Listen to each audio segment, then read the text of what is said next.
એક વાક્યમાં પ્રશ્નોના જવાબ આપવાના છે। 6 પ્રશ્નો છે, દરેકના 1 માર્ક્સ છે। બરાબર, આ પ્રશ્નો ખાસ એ કરી દેજો વિદ્યાર્થી મિત્રો। પહેલો પ્રશ્ન છે, લોકોએ રવિશંકર વ્યાસને શાનું બિરુદ આપ્યું? બીજો પ્રશ્ન છે, સીમ કોને યાદ કરે છે? ત્યારબાદ ત્રીજો છે કે કહળ સંઘ ગાડું જોઈને ધધુકે શું કરવા ગયા હતા? પગલે પગલે કાવ્યમાં કવિ કોને અજવાળવાનું કહે છે? શિલ્પી શું કરી રહ્યો હતો? બરાબર, અને છઠ્ઠો પ્રશ્ન છે કે દુકાનદારને કેમ નવાઈ લાગી હતી? આ દરેક પ્રશ્નોના જવાબ માટેની જે પીડીએફ છે એ બનાવેલી છે આપણે, જેમાં સોલ્યુશન આખી પીડીએફ છે, તો એ લિંક તમે ડિસ્ક્રિપ્શનમાંથી ડાઉનલોડ કરી શકો છો। સૌપ્રથમ વિદ્યાર્થી મિત્રો વાત કરીએ તો ત્યારબાદ બીજો પ્રશ્ન જોડકા જોડવાના છે। બરાબર, તો આ ખાસ તૈયાર કરી દેજો। દ્વિદલ, તો એની સામે શું આવશે એ તમારે વિચારવાનું છે। બરાબર, રેલવે સ્ટેશન, પછી લેખન જાલી નો રહી, બિરબલની યુક્તિ, રવિશંકર મહારાજ। ઓકે, તો યોગ્ય જોડકા જોડવાના છે। અહીંયા કૃતિ આપી છે અને અહીંયા પાત્ર આપ્યું છે કે કઈ દ્વિદલમાં કયું પાત્ર આવે છે તમારે વિચારવાનું છે। ઓકે, ચલો એના પછી છે કાવ્ય પંક્તિ પૂર્ણ કરો। તો તમારે અહીં વિદ્યાર્થી મિત્રો ઓ હિન્દ દેવ ભૂમિ, બાકીની આ ખાલી જગ્યા છે કાવ્ય પંક્તિ સંતાન સૌ તમારે પૂર્ણ કરવાની છે। એકદમ સહેલી છે, ખાસ તૈયાર કરી દેજો, પરીક્ષામાં 100% પૂછાવાની છે। ત્યારબાદ પ્રશ્ન નંબર 2, 2-3 વાક્યોમાં તમારે વિદ્યાર્થી મિત્રો પ્રશ્નોના જવાબ આપવાના છે। ચારમાંથી ગમે તે 3ના જવાબ લખવાના છે। તમને જે 3 સારી રીતે આવડે તેના લખવાના છે। બરાબર, કયા કયા પ્રશ્નો છે? તો ભારત માતાના સંતાનો છેલ્લે શી પ્રાર્થના કરે છે? બીજું છે જાહેર સ્થળોની સ્વચ્છતા જાળવવા તમે શું કરશો? આ પ્રશ્નો ખાસ તૈયાર કરી દેજો। ત્રીજો પ્રશ્ન છે કે સ્ત્રીએ ફોન કરનાર યુવકને કામ પર રાખવાની શા માટે ના પાડી? અને ચોથો પ્રશ્ન ખાસ જોઈ લેજો કે હરખચંદને શા માટે શરમાવું પડ્યું? ત્યારબાદ સવિસ્તાર પ્રશ્નો છે।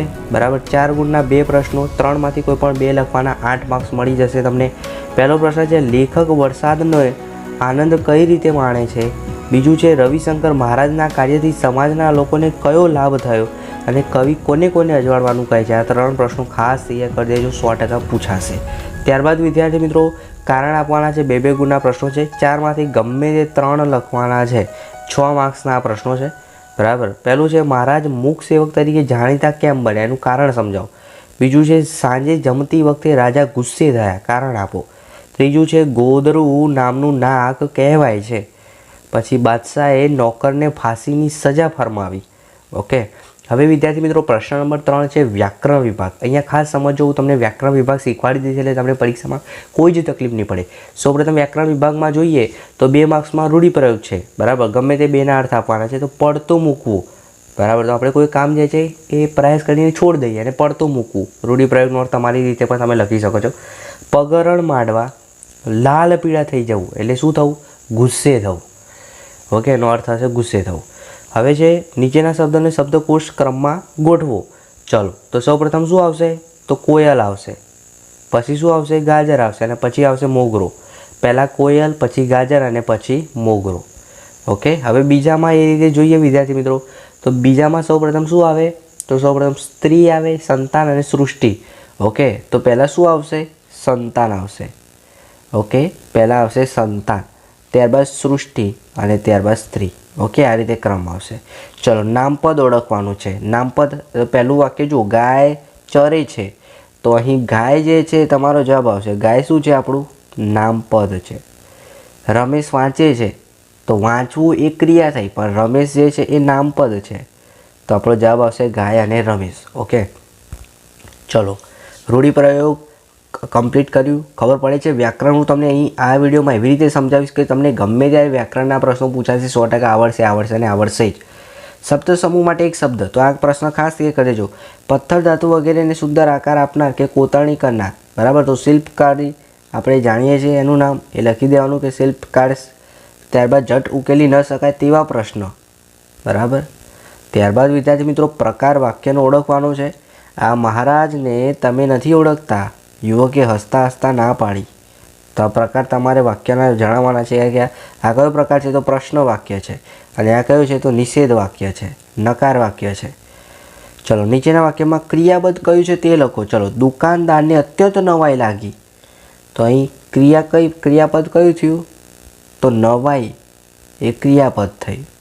પછી મહારાજ દેશના કામમાં લાગી ગયા, તો કામમાં એ ક્રિયાપદ થયું। ખબર પડી ગઈ ને? એકદમ સહેલું છે. હવે સમાનાર્થી શબ્દો જોઈ લઈએ. તો નાનપ, હાથ, આના બે સમાનાર્થી શબ્દો એ આપણી ચોપડીમાં આપેલા છે, ખાસ જોઈ લેજો. સાચી જોડણી તો સીમાડો, શિરામણ, દુર્ગમ અને શિવરાત્રિની સાચી જોડણી તમારે લખવાની છે. હવે પ્રશ્ન નંબર 4 તમને ફકરો આપ્યો છે, બરાબર. અને પહેલો પ્રશ્ન છે, નીચે પ્રશ્નોના જવાબ આપવાના છે ફકરા પરથી. શિરામણ તો શિરામણ એટલે શું થાય? સવારનો નાસ્તો. ક જવાબ આવશે, સવારનો નાસ્તો. દાડો શબ્દનો સમાનાર્થી નથી કીધું છે, એટલે કયું આવે? નિશા, કારણ કે નિશા એટલે રાત્રિ થાય. ઓકે. હવે ત્રીજો પ્રશ્ન, વહેમનું ઓષણ ન હોવું એટલે રોગનું ઘર ન હોવું. ગ આવે. ઓકે, રોગનું ઘર ન હોવું. પછી બાદશાહ હાથ ધોઈને ઊભા થઈ ગયા તો આ પૂર્ણ વાક્ય છે, આખું વાક્ય છે, પૂર્ણ વાક્ય. લશ્કરનો સમાનાર્થી શબ્દ નથી. લશ્કર એટલે ટોળું, તો લૂમ થાય, ઝુમખું થાય, ટોળું થાય, પણ ચાવી અલગ પડે છે, એટલે જવાબ આવશે ગ. ઓકે. ત્યારબાદ તમારે કોઈ પણ એક વિષય પર નિબંધ લખવાનો છે. વિદ્યાર્થી મિત્રો, નિબંધ ખાસ લખજો, 10 માર્ક્સ મળે છે તમને. અને નિબંધ સાવ સહેલા પૂછાશે. વર્ષા ઋતુ તૈયાર કરી દેજો, ગામનું પાદર, પ્રિય દેશ નેતા, આ 3માંથી એક નિબંધ તમારે લખવાનો છે.